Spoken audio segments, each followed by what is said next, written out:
Alohomora.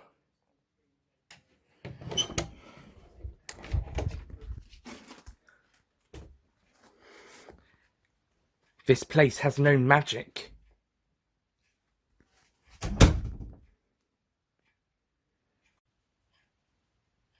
It's a bedroom. Why? So it is. Well, that makes it perfect for you then, Harry, because we're here for you. We are here for you and Ginny to have a very good relationship. We're going to fix your relationship. What's wrong with it? Not really anything wrong with it. We're just making it stronger, if you know what I mean. You have to do it a little bit better than that.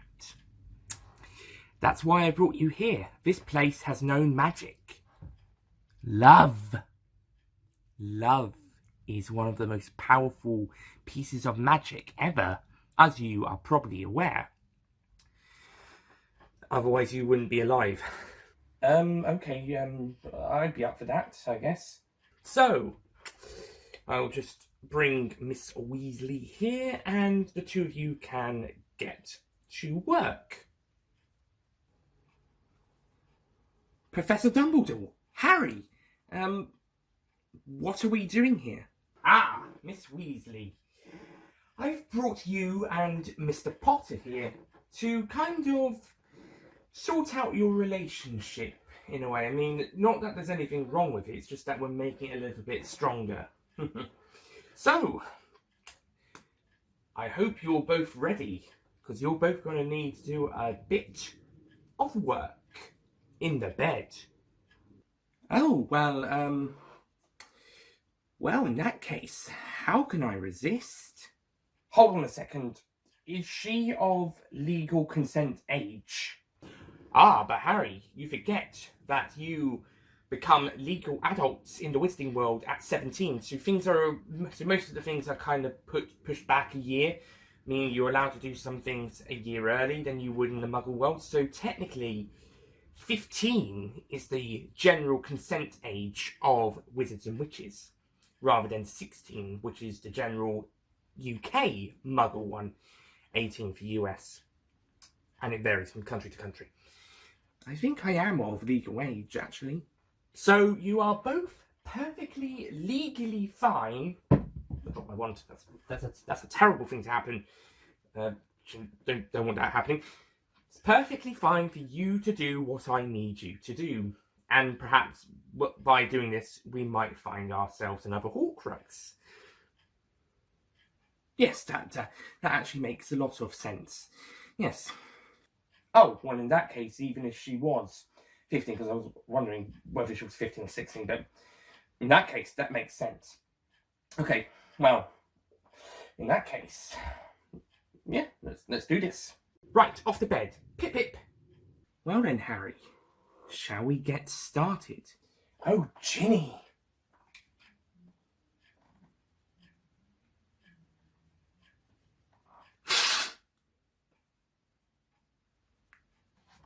Right there, dear.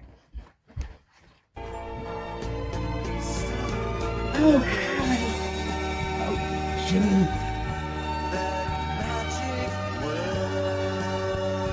No wonder you are the chosen one. Well, you did choose me, and I chose you. Yes. I did not. Although I'm worried about your safety. Whatever. We're all in danger anyway. Just got the point, but in particular, just shut up and stick that wand up me. Well, if you want that one to be cool, I'm sure. It'll use it.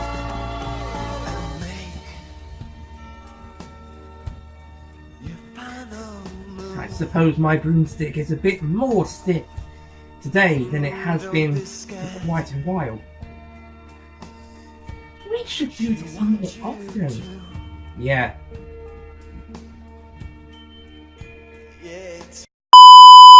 Happiness can be found even during the darkest of times, when one only remembers to turn on the light.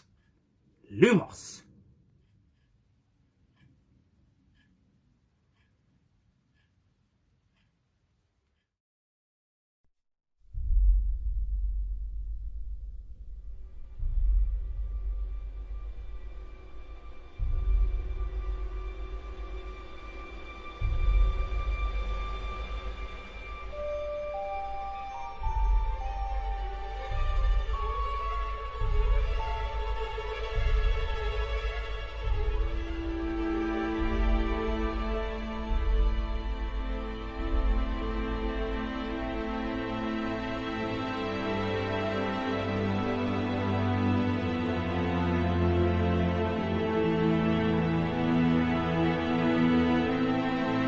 Hello ladies and gentlemen, Nick here, and welcome to my review of the 6th Harry Potter film, Harry Potter and the Half-Blood Prince, based on the book of the same name, which was also the 6th instalment of that series.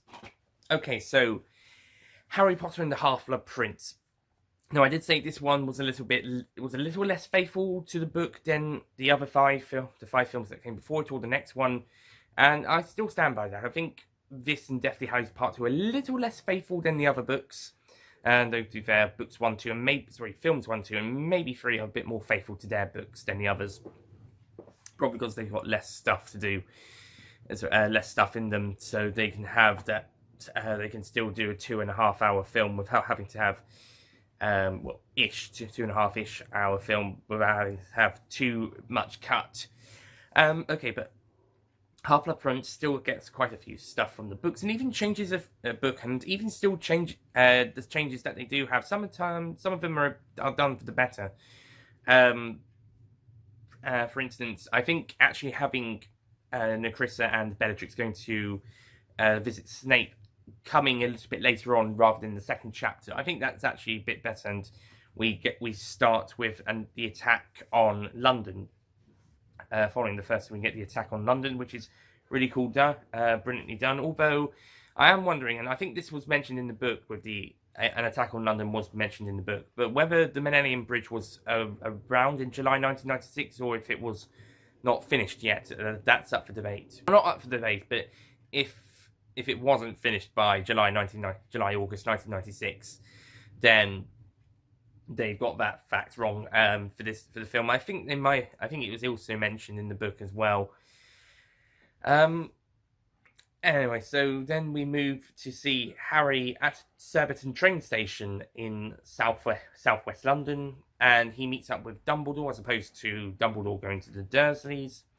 And then they go to visit Horace Slughorn and try to eventually persuade him to come back to Hogwarts to teach potions, with Professor Snape going to Defense Against the Dark Arts. Do have to say, we don't really get much of Snape doing Defense Against the Dark Arts that much. The closest is him examining the Katie Bell, I can't remember what it's called, but it's what curses Katie Bell later on in the film after in that scene. It's in the wind. I can't remember what it is, but it looks like a sort of a necklace thing, but it's a cursed necklace that Malfoy left for her to take to Dumbledore. But apart from that, that's really the only Defense Against the Dark Arts we get to see from Snape in this film. It would have been nice to see a lesson or two from him to show him his skills as a Defense Against the Dark Arts teacher. We sort of saw this a little bit in the last film with him teaching Harry occlumency, but that's about it. Also, Harry's allowed to use magic outside of school again. In the film series, it seems that they're allowed to do magic outside of school, apart from maybe the first to second year's holidays, and also when in the presence of muggles, because it keeps flipping and changing. First, at the end of the first film, they mentioned they're not allowed to use magic. Third film at the start, they are using magic for homework. Might add a little in the fourth film. Fifth film, Harry uses the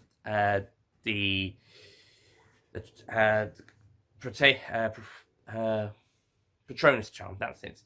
Patronus charm in the presence of a Muggle, and it's still considered underage wizardry, as underage magic, even if it wasn't. in Dudley's presence. And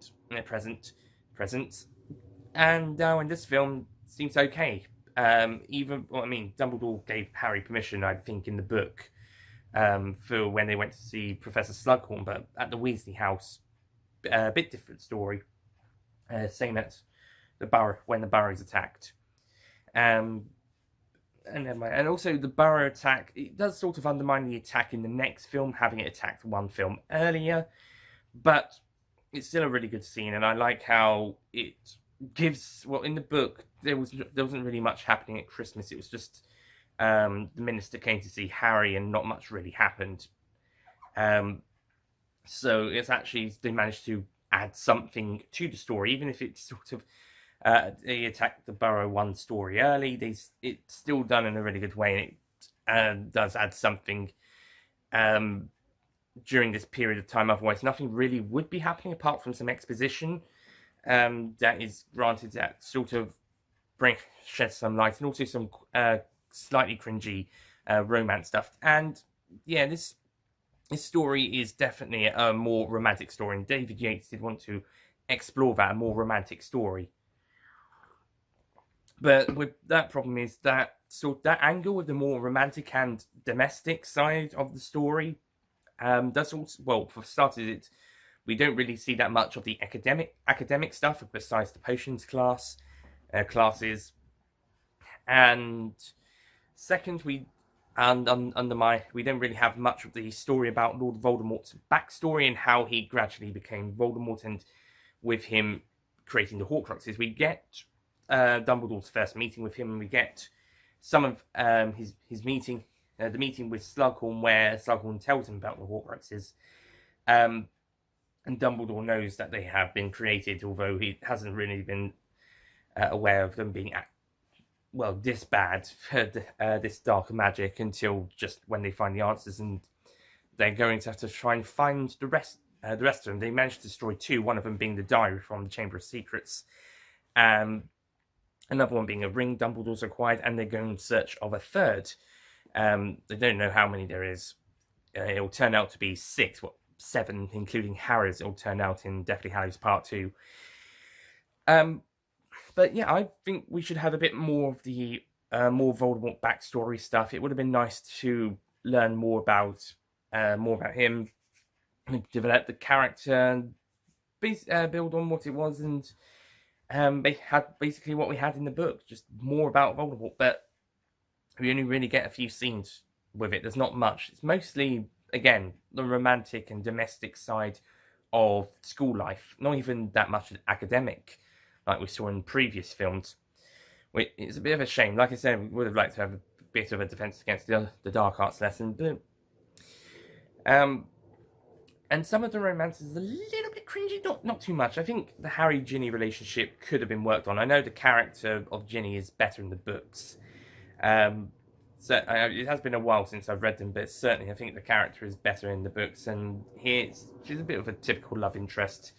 I think the romance could have been built on a little bit better. That being said, the scene in the, what's named the room requirements here, but I think in the books that bit's the room of something. I can't remember the other name, but it's a sub room of the room requirement. Room of missing things, or where everything goes. Can't quite remember, but a sub room of the room requirement from the last film. And yeah, I think that scene was done good. I think some of the stuff is good, but I think they could have had a bit more of a development on the romance angle with them. The Ron Lavender one seems to have gotten done well. Hermione doesn't really have a huge romantic angle in this film. She has strong feelings for Ron, and there's this Cormac McLaggen guy who tries to woo her in a few places. Not much happens there, but some really good scenes here and there, and some great performances throughout. I think this is Emma Watson's best performance, with Daniel Radcliffe's best performance being in Order of the Phoenix. I think Rupert Grint's would probably be in Deathly Hallows Part 1, possibly, although all three are still really strong in this one. But I think Watson has her best performance here, I think, possibly. I might change my mind by the time we get to the last film, but certainly I think I think she does have it here.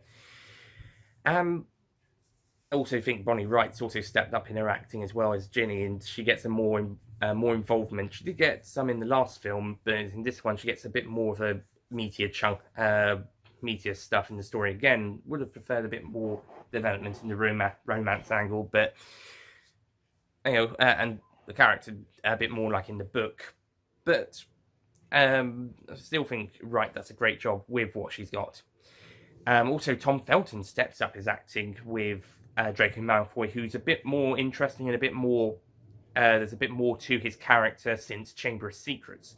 Not much was really done with him besides being the school bully in the last 3 films, but here I think he's managed to step up his game alongside the writing. I mean, he was always great, but I think the character is written a bit better as well.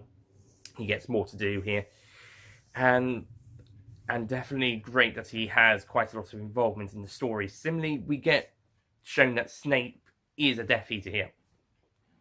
Wow. Things turn out to be a little bit more complicated than that when we get to the last film, but it's nice. Well, it's great to see early on, but not as early as in the book, because then that kind of comes as a surprise after the first couple of scenes with Harry and Dumbledore. Then throughout the film, you're kind of wondering what's he going to do, and then by the end, you find out what he does.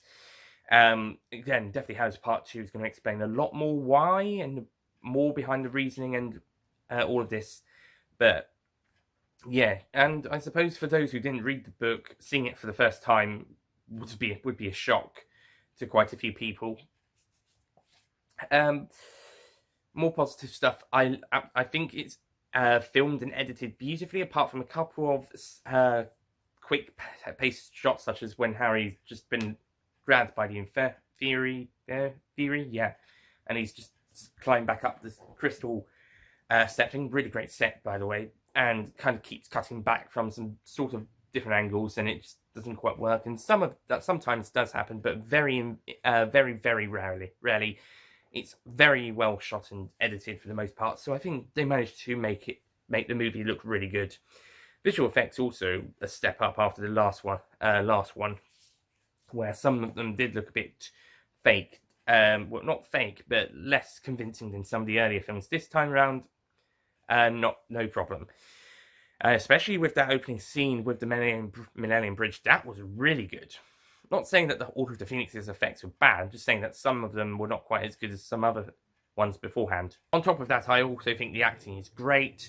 From across the board, Jim Broadbent's a nice addition to the cast as Horace Slughorn. We also get a bit more stuff from Ivana Lynch as Luna. She's great. Again, as I mentioned, Bonnie Wright steps up her performance as Ginny. Michael Gambon also gets a bit more stuff to do as Dumbledore. He's really great. He gets a very active role in this film, which is brilliant, especially considering what happens to him at the end. I love that final scene. I'll get back to that. Helena Bonham Carter is also brilliant in her scenes. I think she gets a little bit more to do as well. Alan Rickman, still as perfect as ever as Snape. Also love Professor McGonagall's scenes. Maggie Smith, she's brilliant in her stuff. And Robbie Coltrane gets a few great scenes as well as Hagrid.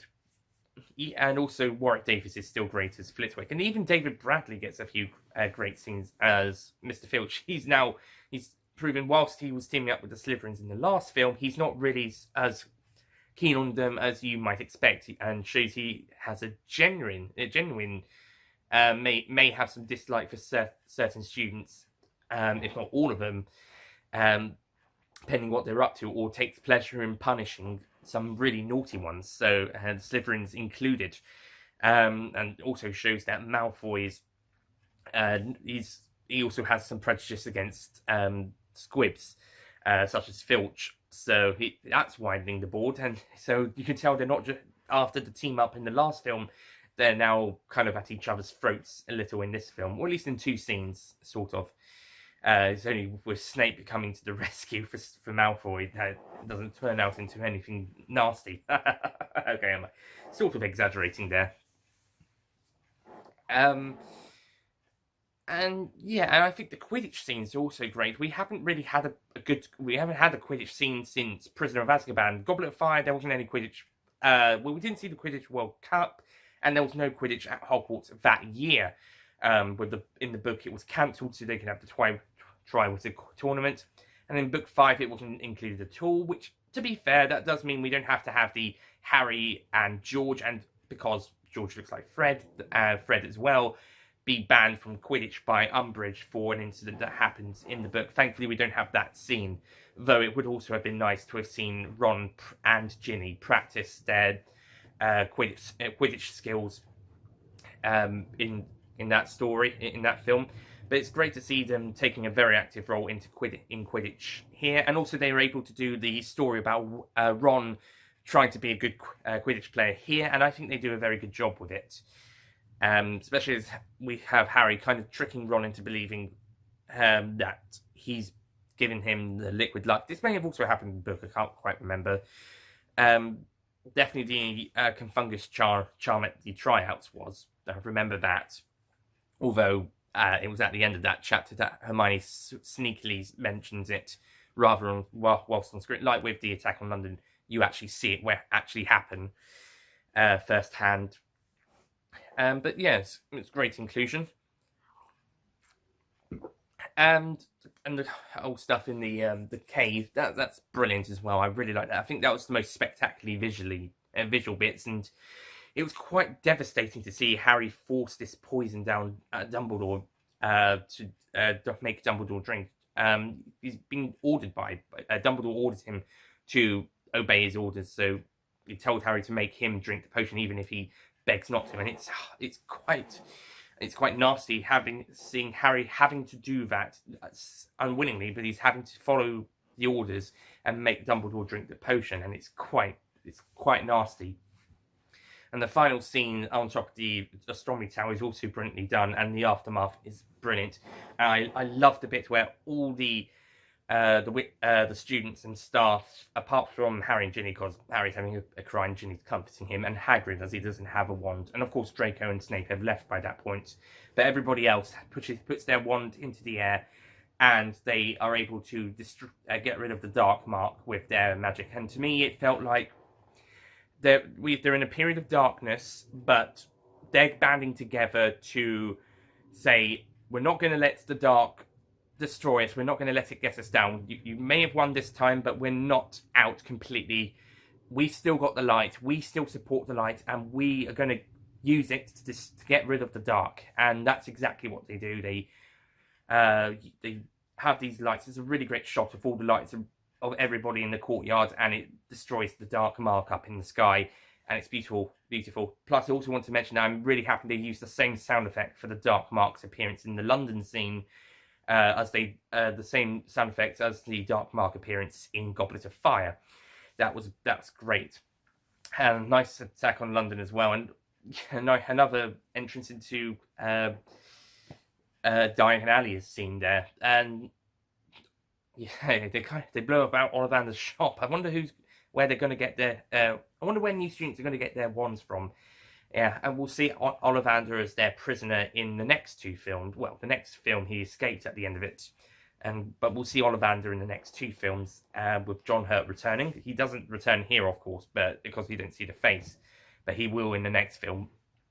And yeah, it's just some really brilliant sequences, and the last shot is absolutely beautiful. I love seeing Fawkes fly off into the sunset. It's great. It's just a shame he doesn't come back and help a few more times late in the next story, but it's a lovely way to end off the Dumbledore story. Although it would have been nice to see the funeral and the White Tomb. We do see the tomb at the end of the next film and the start of the one after, but it would have been nice to see the funeral. But yeah, I know Ollie Pajak certainly wanted to see the funeral scene. He was really annoyed about not seeing it. And to be fair, yeah, that would have been a nice scene. It would have been nice to send off Dumbledore in that way. Though the scene with the students putting their wands up and defying the darkness is a near good enough replacement. I say near good enough because I think we should have had the funeral scene as well. But with the destroying the dark mark with the lights, I think that was a brilliant alternative. Even if it doesn't want, even if I would have preferred the funeral, what we did have was still really great. and really emotional. I think this is the first of the films that the very end, the music kind of makes me a bit sad at the end, because of what the music is. It's a great sort of a song, and we do hear it in part of the film. I say a song. I think it's a song, not quite. Well, yeah, sort of like with it at the end of Goblet of Fire, which was also a little bit sad, but I didn't feel sad at the end of that film, not so much. I suppose it's because Goblet of Fire had a bit more of a longer post major death scene at the end. Same for Order of the Phoenix as well, although not as long as Goblet of Fire. I think because this time round the death scene has come very close to the end, and the aftermath is that, and also I think the song is at the end of this one is sadder.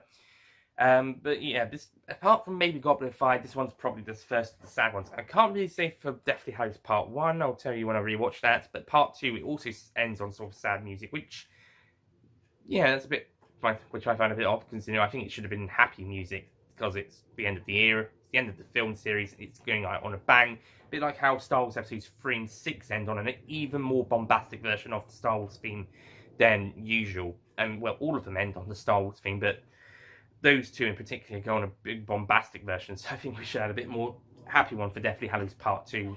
But that's that film. But anyway, Half-Blood Prince. I found this to be a brilliant movie.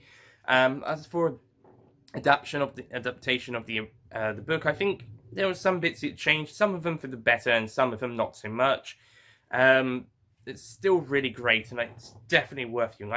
I prefer it to Order of the Phoenix, so that's why I personally like it even more, although Order of the Phoenix I did enjoy more on a rewatch. This one I think it's a bit more handled better as a film, but not so much as an adaptation of the book, but it's still really brilliant, and I thought it was brilliant. And what an emotional ending. Possibly even more so than the last one, debatably more than Goblet of Fire, but my goodness, the next two are going to be even more emotional, right? Especially the last film. Okay, so I'm going to give Harry Potter and the Half-Blood Prince a 9 out of 10.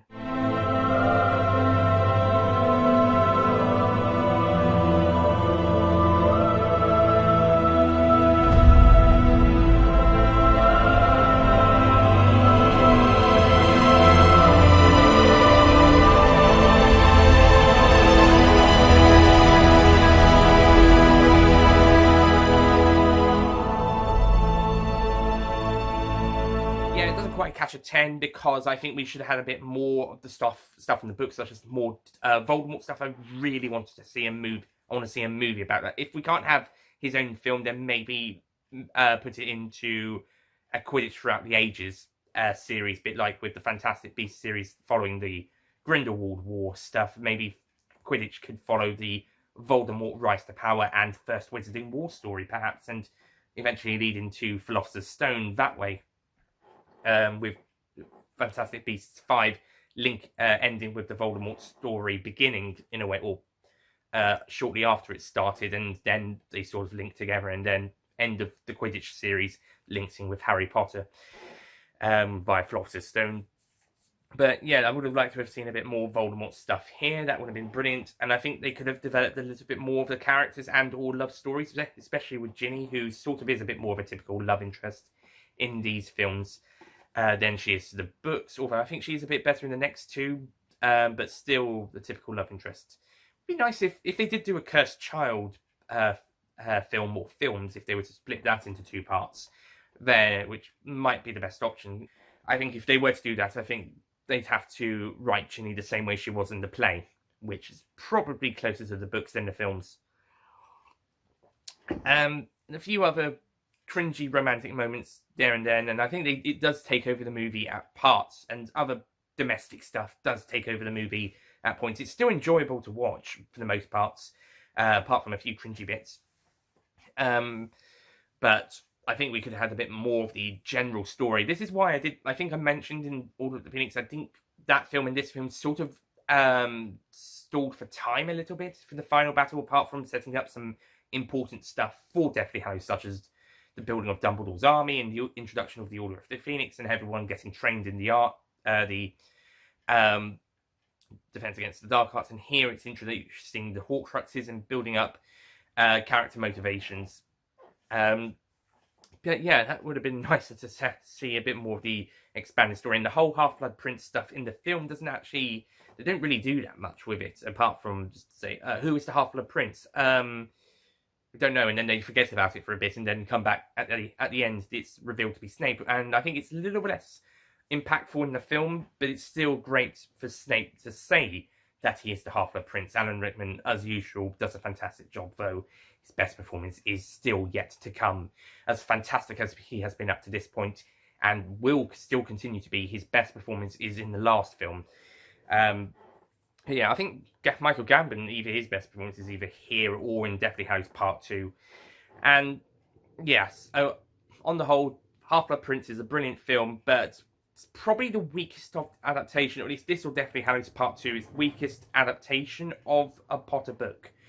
But it's still a brilliant film in its own right, even if some things could have been worked on.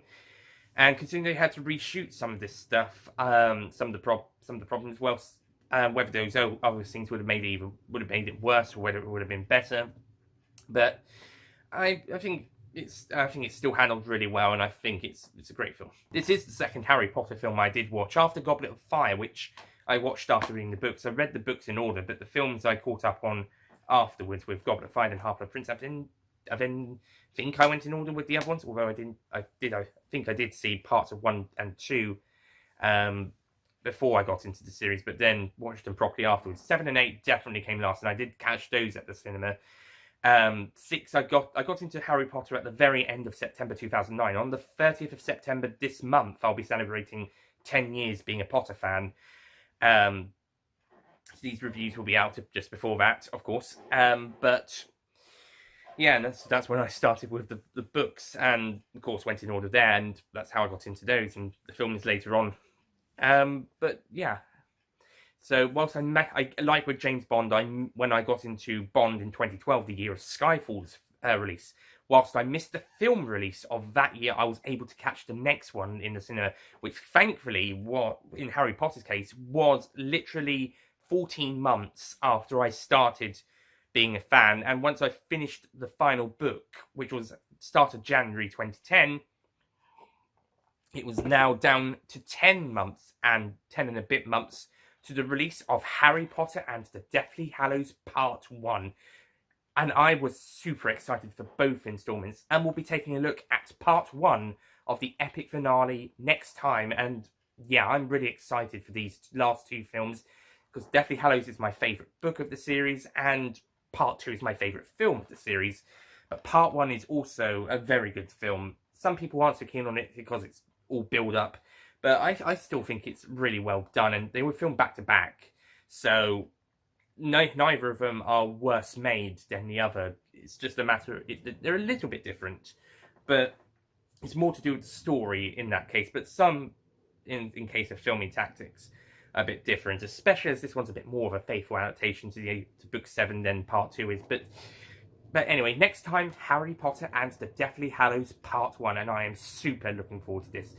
More so for Part 2, but super looking forward to this one as well. So, I'll see you guys next time for Harry Potter and the Deathly Hallows Parts 1 and 2, starting with Part 1, of course. And as I mentioned, I got this one and Part 2 individually, same for the two Fantastic Beasts films, whilst the other ones I've got in the 6 film box set. That's why it looks a bit different, in case anyone was wondering. Okay, that's it from me, and I'll see you guys next time. Goodbye.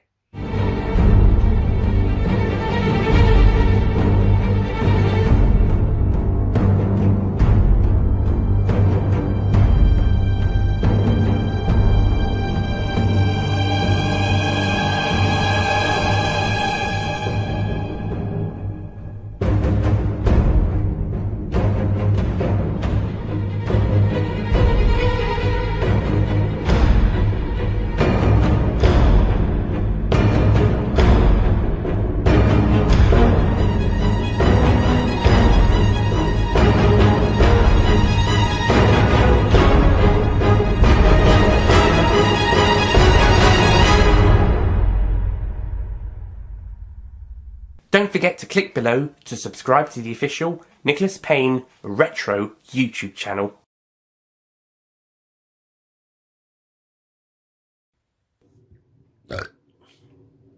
Sorry.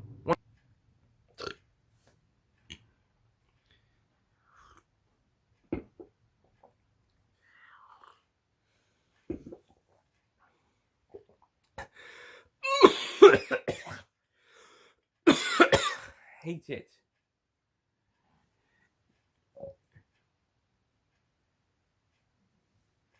Hang on, I'm nearly choking on my own water.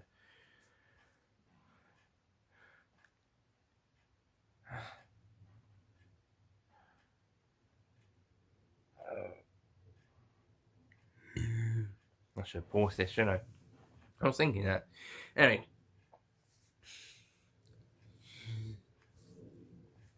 On top of Ron's struggle as a good player is proven to be, and the story about Ron trying to prove himself to be a good player at Quidditch. That's handled well. I think they should. I think those films should take more. I think the Jenny of those that. And yep, we'll be taking a look at this one next, and we'll be taking a look at this. I'll see you guys next time. Goodbye. Oh, and as I mentioned.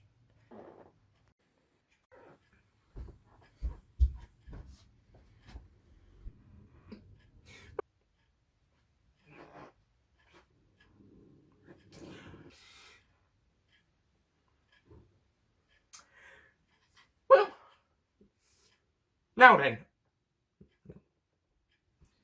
then, off the bed. Pip pip. Pip pip.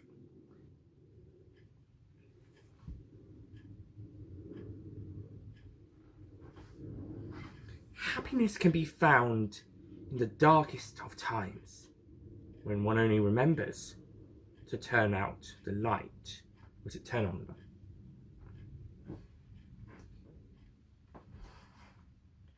Happiness can be found in the darkest of times, when one only... Happiness can be found even during the darkest of times, when only one remembers to turn on the light. Lumos. Yeah, because of that.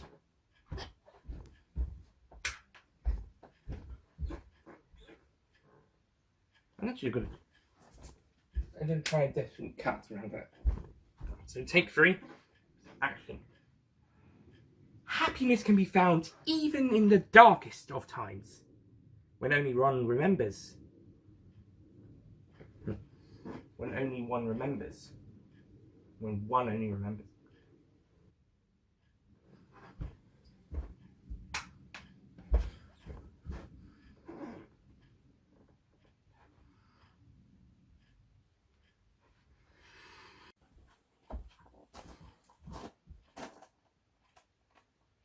It's a bedroom. What's wrong? Ah, I need the glasses. Oh, balls. Delete that. It's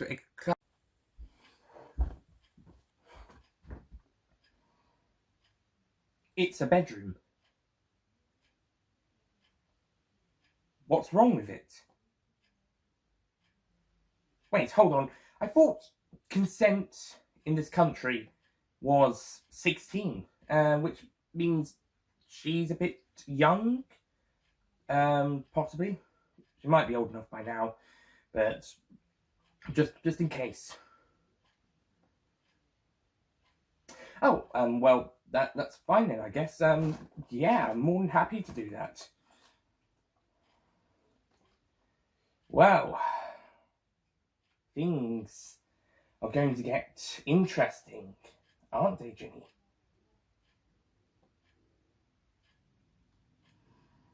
To the bed.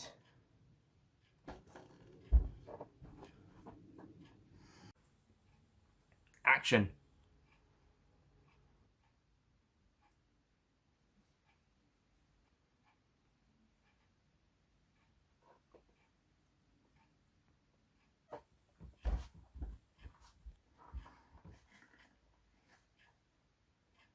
It's a bedroom.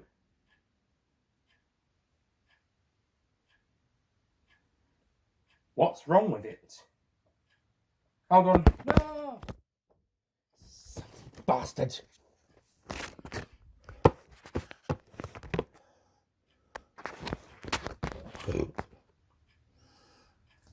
Oh, excuse me. Take 4. Action. In a minute. No. Ah, shit. Hold on. Oh, hold on. Hang on. Right, take 4 properly this time. Action. It's a bedroom, Professor. It's a bedroom. You fucking bastard. Take 5. Action. It's a bedroom. Brats.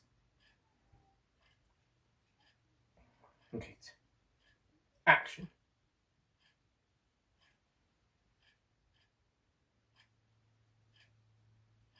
What? Okay, sure, I'd be up for that. Oh.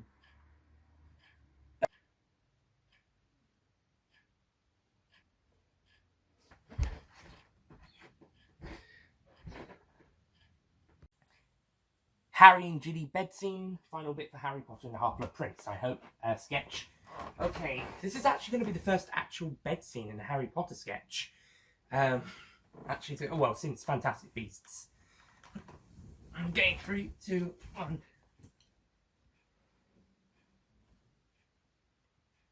Action. That'll do. Don't want you to get too excited. I don't know what spell turns you off.